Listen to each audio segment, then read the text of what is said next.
Bonjour à tous. Bonjour à tous. Heureux d'être avec vous, de vous retrouver en ce mardi 6 mars. On se retrouve pour un petit moment entre nous. Bonjour Jean-Philippe, comment Bonjour, vas-tu? Sabrina. Bonjour. Bonjour à tous. Alors, on se retrouve aujourd'hui pour parler d'entrepreneuriat. On est là ensemble pour 15-20 minutes. Et aujourd'hui, on voulait aborder ce sujet.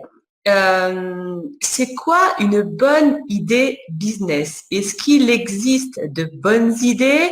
Voilà, on va parler de tout ça parce que je sais que quand on veut entreprendre quelque chose, eh ben, on se pose la question, qu'est-ce que je peux faire pour réussir mon activité?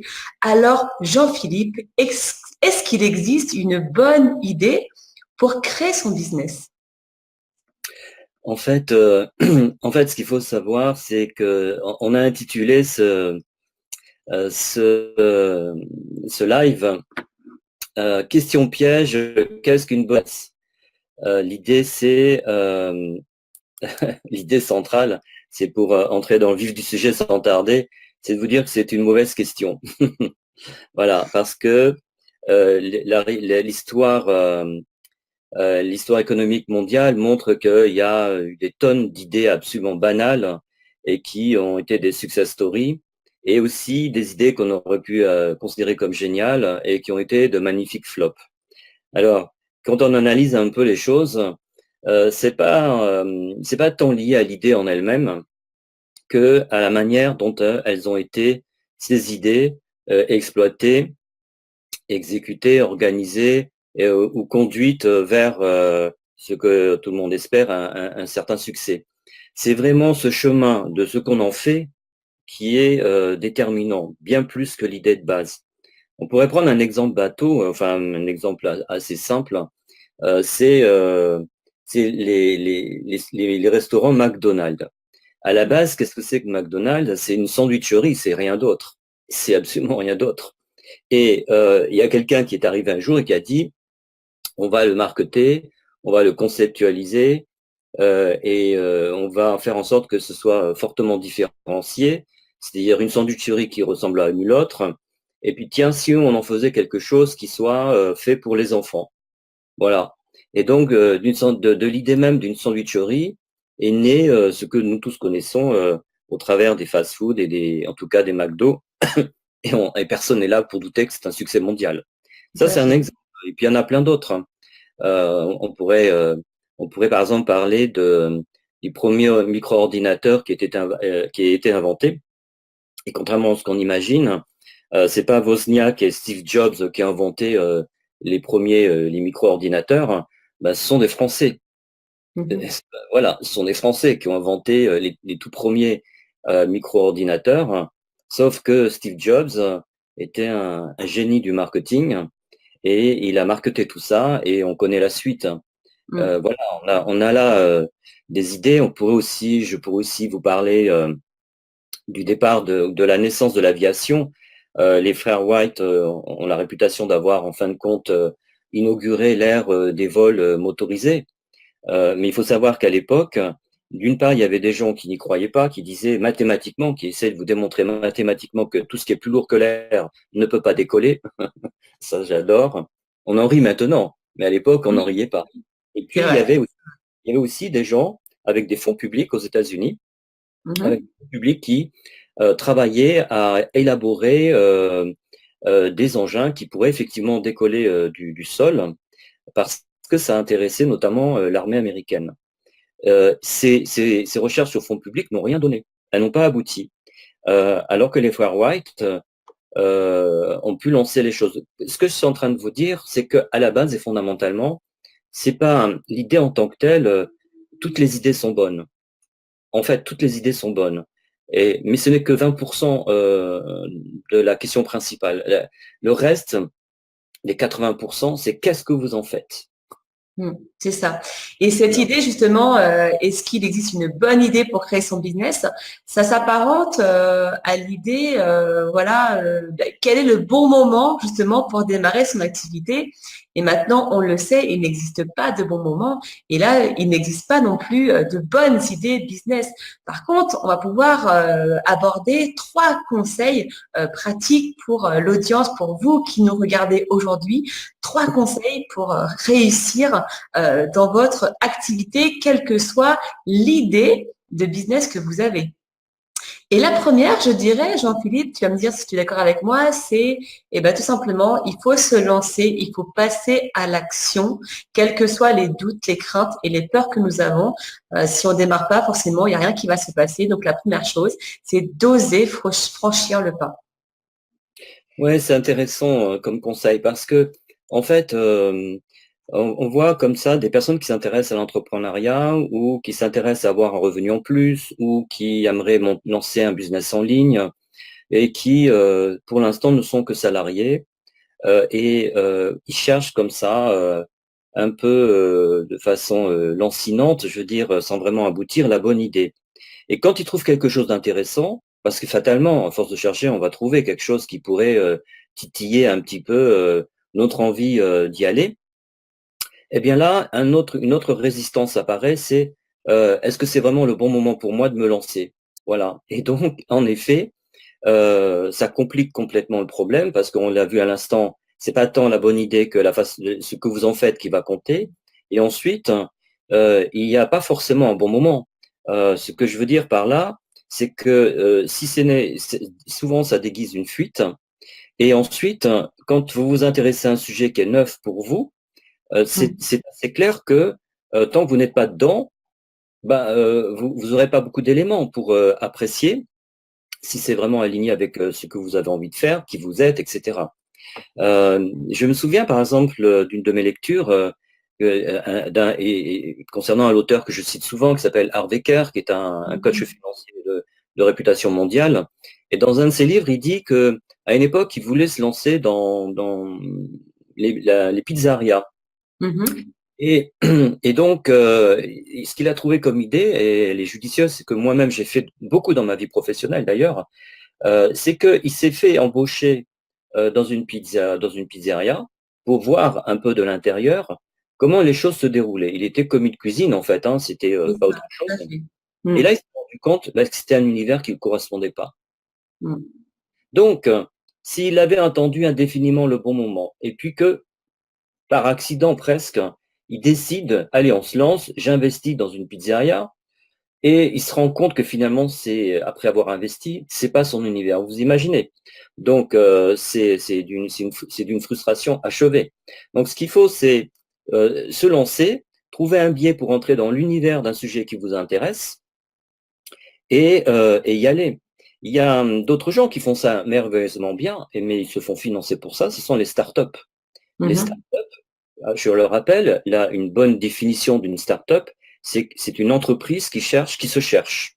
Elle n'a pas trouvé les moyens de rentabiliser son activité, elle se cherche. Et parce qu'elle se cherche, et parce qu'on suppose que l'idée de base est intéressante avec un fort potentiel, eh bien, on va effectivement avoir des investisseurs qui vont miser, ils vont miser là-dessus. Et en attendant, ça peut durer des années, évidemment, mais pendant toutes ces années, au fond, on ne fait que entrer dans le cœur du sujet, on ne fait que explorer, il n'y a pas vraiment de rentabilité, puisque c'est les investisseurs qui payent tout.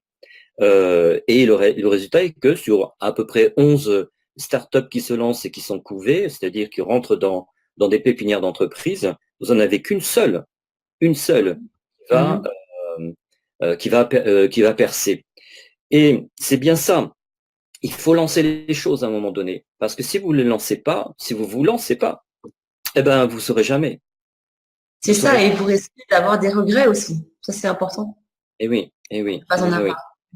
Donc, la Donc, première chose, donc, se lancer. Et une fois qu'on a mis le pied à l'étrier et qu'on est lancé justement dans son business, eh bien, il va falloir trouver des clients, se développer un réseau. Et ça, c'est le deuxième conseil qu'on peut apporter à notre audience aujourd'hui.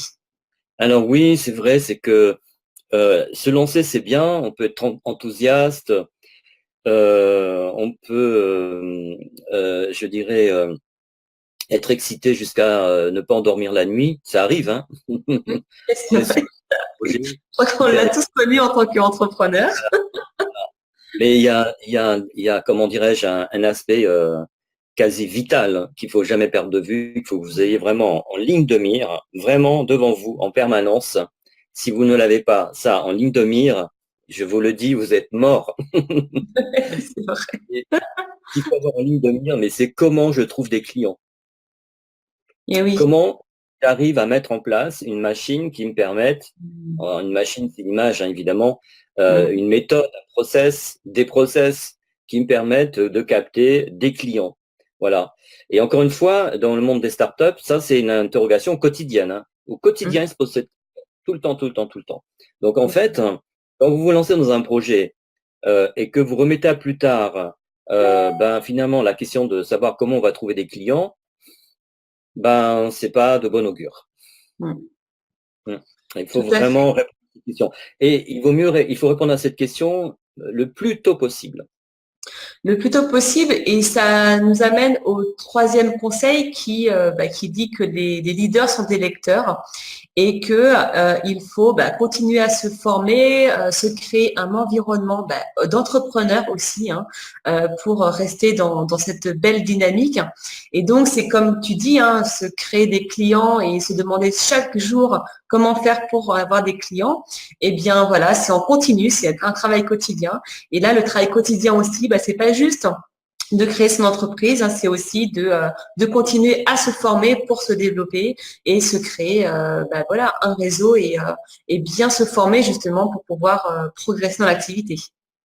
Oui, oui, c'est vrai, c'est intéressant ce que tu dis, Sabrina, parce que quand on se lance dans un projet, il y a un écueil. Vous savez qu'on parle beaucoup de plutôt se lancer dans des business qui vous passionnent. Mm. C'est vrai et c'est pas vrai. C'est vrai, évidemment, qu'il faut être quand même motivé par le sujet qui nous occupe. Si vous vous lancez dans une boulangerie, il faut que vous soyez effectivement très intéressé par le secteur de la boulangerie. Il faut que vraiment ce soit votre truc quelque part, on est bien d'accord, hein. Tout à fait. Mais il y a un piège assez mortel là-dedans, si je puis dire, c'est que il faut pas en tomber amoureux. Mm.